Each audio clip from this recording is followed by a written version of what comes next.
Čau lidi, jdem ochutnávat tady korálky. A jedna věc, nechte to, my to jenom koušeme, protože nás to baví. Jo, a je to dobrý, má to dobrou příchuť, jo.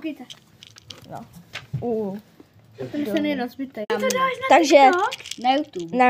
Aha, dobře. takže ochutnáme nejdřív tady korálek. To mě nezajímá, ale ochutnáme tenhle ten mint, to mě zajímá. Jo, mě taky, tenhle ten. A je tu speciální host, Adriánka.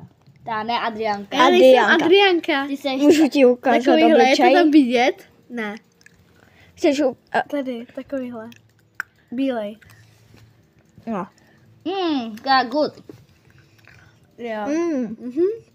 Ty korálky jsou dobré. Ty doporučuji. Mimochodem toho zima. Doporučuji ten limonový. Fakt. No to jsem měla, ty jsou docela dobrý. No, mě moc nechutnají. Tak jo. Co tak?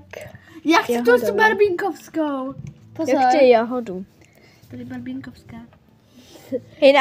Hej, guys, toto je jako oranžový, jo.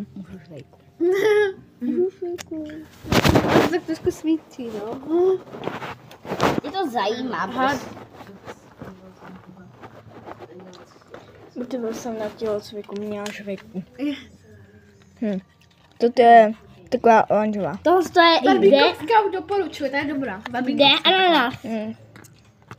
Ananas. To by jsem asi tenhle jsem bydlela. Ananas. Okay. Ananas.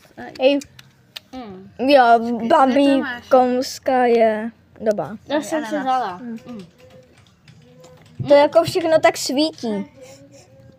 Jako všechny ty bary. Co je tohle? To podle mě bude karamel toto. Ne. To dáme jako karamel. Tohle to je karamel. Proč? Je to tak hodně oranžový. A Jo? takhle přesně karamel vypadá. No to bude lemon. Ne, to bude vanilka. Tady vanilku si dám. Já to tam náleknu ty barvy. Vanilka je docela dobrá. Ale ty korálky jsou podle mě nejlepší. Tak já zkouším. Tak? Jsou dobrý. Tady máme ananas. Jsou crunchy. Tenhle ten je. Ananas.